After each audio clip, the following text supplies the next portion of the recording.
Oscar Micheaux was an author and filmmaker. He is often regarded as the most successful African-American filmmaker of the first half of the 20th century. He made silent and sound independent films from 1919 to 1948. He showed contemporary Black life, complex characters, and tackled heavy topics. His films are incredibly important to history. Some of his most notable films amongst his body of work are Within Our Gates, Body and Soul, and The Symbol of the Unconquered. He continued to work his trade in a capital-intensive enterprise with very little money, but with a wealth of skills. His ability to collar people, his ability to talk, his ability to make those films, to carry them around, to promote them, to exhibit them. Kathleen Collins was a playwright, filmmaker, and educator who made a huge impact for Black female filmmakers.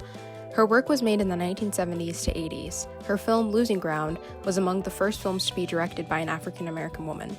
Her other most notable work was another feature film, The Cruz Brothers in Miss Malloy, and 2 plays she wrote, In the Midnight Hour and The Brothers. Themes frequently explored in Collins' work are issues of marital malaise, male dominance and impotence, and freedom of expression and intellectual pursuit. Her protagonists are cited as typically self-reflective women who move from a state of subjugation to empowerment. Tragically, Collins died young at the age of 46 in 1988 due to breast cancer, leaving behind dozens of unpublished work. Her daughter Nina Collins, in 2006, began to sift through her mother's enormous archive and began working to have it published, restored, and reissued. Really in the end I felt like, well, she was my mother and she, took care, I just have to do it. But it was kind of a hard decision. And Terry said she had an old 16 millimeter version of Losing Ground that she had shown a couple times that was kind of falling apart. And she said, when I show this, the young Black women in my class, they start to cry and they've never seen characters like this. And you have to do it for that reason, really. And so that's amazing to be able to bring this work out in the world and feel like it's going to affect and inspire, not just Black women, but everyone. But still, it feels like a real gift. Cheryl Dunye is a Liberian-American film director, producer, screenwriter, editor, and actress. She is known as the first Black lesbian to ever direct a feature film. Her feature film, The Watermelon Woman, which came out in 1996, came about as Dunye was doing research for a class on Black film history by looking for information on Black actresses and early films. Many times, the credits for these women were left out of the film. Frustrated by a lack in the archives, Dunye created a fictional character, Faye Richards, and constructed an archival for that character. Dunye's style is experimental, as well as mixing fiction with documentary. She currently owns her production company, Jingletown Films, and she directs, writes, and produces shows on television. She's directed episodes for Dear White People, Lovecraft Country, and The Umbrella Academy. My job, I think, as a filmmaker was to make, and has always been my job, to make this work matter, to allow people to have a legacy, to allow Black women who look like me, who have a similar story, know that where they came from, believe in themselves.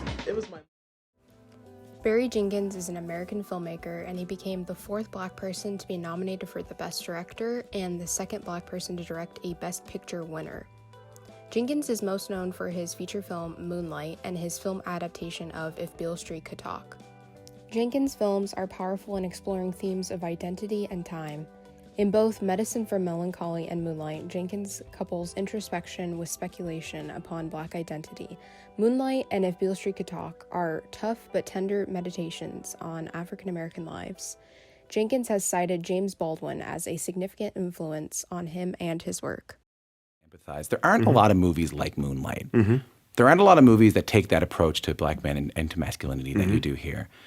So just what will it take for those themes? What will it take for those issues to show up more often in film and television? I think there needs to be a balance. I think these stories do exist, Again, I don't think they're told at the same rate as some of these other stories, It's funny, somebody was mentioning Tupac, and it was some video. It was like either All Eyes on Me or Hit 'Em Up, some like really, really aggressive, like thugged out video. And I said, oh, that same album had Dear Mama, So I think we just need to have a balance of this imagery, a balance, of our representations of Black masculinity in arts and letters, And then I think, I think we'll get a more three-dimensional portrait of these people, because I feel like in this film we're representing actual real lives that are being lived in an actual neighborhood that Terrell and I are from. And it's unfortunate that those neighborhoods and those people are more voiceless than others. It's just about creating a voice.